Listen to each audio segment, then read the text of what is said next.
పౌర హక్కుల నేత తెప్పల ఢిల్లీరావు హత్య కేసులో నిందితులను అరెస్ట్ చేయాలి అంటూ కాశీబుగ్గ పోలీస్ స్టేషన్ ఎదుట మాజీ మంత్రి సీదిరి అప్పలరాజు ధర్నా చేశారు. ఢిల్లీరావు కుటుంబానికి న్యాయం చేయాలి అంటూ స్టేషన్ ఎదుట బైఠాయించారు. అప్పలరాజుతో పాటు ఆందోళనకారులను అడ్డుకున్నారు పోలీసులతో అప్పలరాజు వాగ్వాదానికి దిగారు. ఢిల్లీరావును హత్య చేసిన నిందితులను ఎప్పుడు అరెస్ట్ చేస్తారని డీఎస్పీని ప్రశ్నించారు. ఢిల్లీరావు కుటుంబానికి న్యాయం చేయాలి అంటూ నినాదాలతో హోరెత్తించిన ఆందోళనకారులు అప్పలరాజుకు సర్ది చెప్పి స్టేషన్లో చర్చలకు ఆహ్వానించిన పోలీసులు.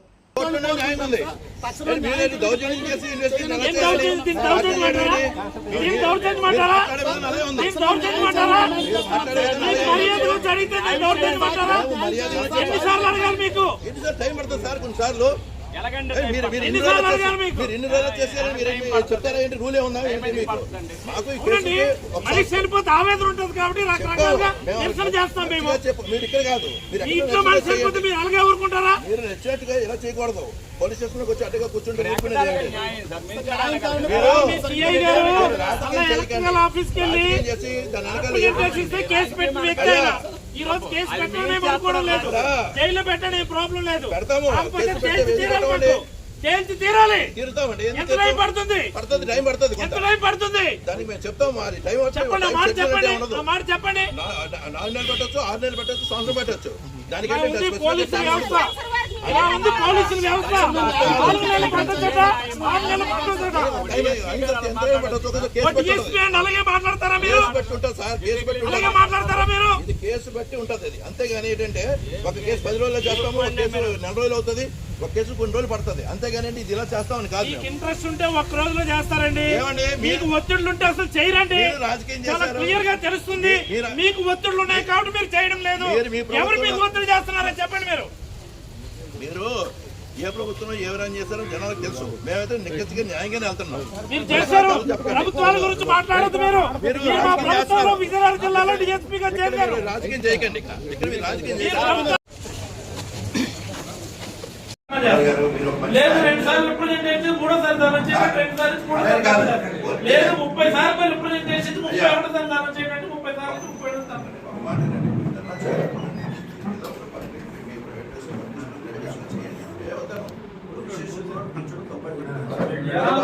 మీకు అలాగే చెయ్యాలనుకుంటే మిమ్మల్ని వద్దని మేము చెప్పగలం. అని దానికి ప్రొసీజర్ ఉంది. గాడిద కట్టేసి ఆవుకి గట్టిగా కూర్చుంటాం అంటే that is not the way. అదే గాడిద కట్టేసి ఆవు పాలు పిండినట్టు అయిపోతుంది మా పరిస్థితి. రిప్రజెంటేషన్ చేయాలి. మాకు ఒక రోజు టైం చేస్తారన్నా మీరు వద్దన్నారు కదా. మీరు వద్దన్నారా లేదు? వద్దని మీరే కదా అన్నారు. అంటే మీకు ఎంత సహకరించామో మీరు చూడండి. నేను అనేది మీకు ఎంత సహకరించినాము సార్. ఇక్కడ గుర్తుపెట్టుకోండి. You have to prove your self sir. You have to prove your self. ఇక్కడ ఒకసారి మేము పర్మిషన్స్ అనుమతిస్తాం, ఒకసారి మాకు ఇంజనీర్స్ రిపోర్ట్ పెట్టి కానీ గొడవ అవ్వచ్చు, రిపోర్ట్ అవ్వచ్చు. కానీ అది మా డిస్క్రిమినేషన్. అది ఆయన కూడా కదా, నా డిస్క్రిమినేషన్. ర్యాలీస్ కానీ అట్టికైనా ఇవ్వాలంటే అది మీకు తెలుసు. ఒకసారి మీరు రివ్యూ చేసుకోండి.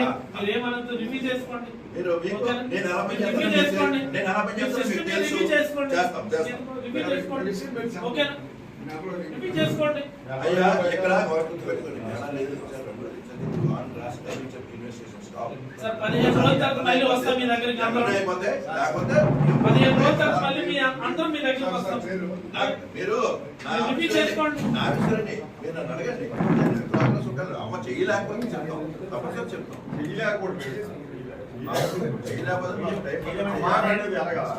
అలా కాదండి. ఒకవేళ అయితే మీరు వచ్చినాడు సవాల్ చెప్పాలి కదా. డిఎస్పీ గారు ఈయన జైలుకెళ్ళి వచ్చినోడే, ఈయన జైలుకెళ్ళి వచ్చినోడే, ఈయన జైలుకెళ్ళి వచ్చినోడే, ఈయన జైలుకెళ్ళి వచ్చినోడే, ఇద్దరు జైలుకెళ్ళి వచ్చినోడే. అదేంటండి ఆ గొడవకి నాకేం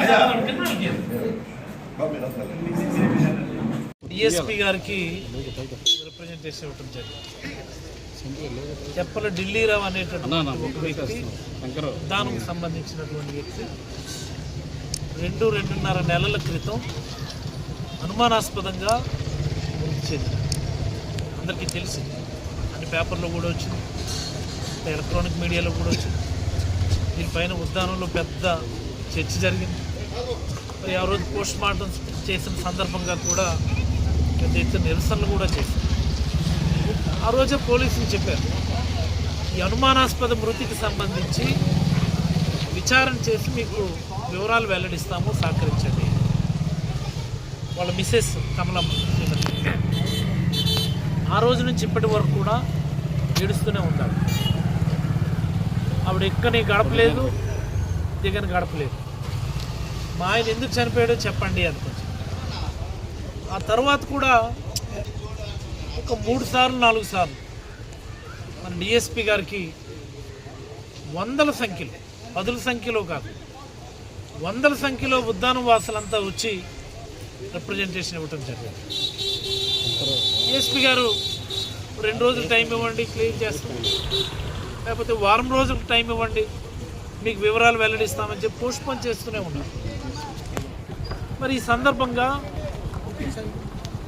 రాజకీయాలకు ఆస్కారం లేకుండా, ప్లీజ్ మార్క్ మై వర్డ్, గతంలో ఇలాంటివి ఏమైనా జరిగితే ఇప్పుడు ఉన్నటువంటి ఇప్పుడు అధికారంలో ఎవరైతే ఉన్నారో అప్పుడు ప్రతిపక్షంలో ఉన్నటువంటి వాళ్ళు విపరీతంగా ఆరోపణలు చేసేవారు.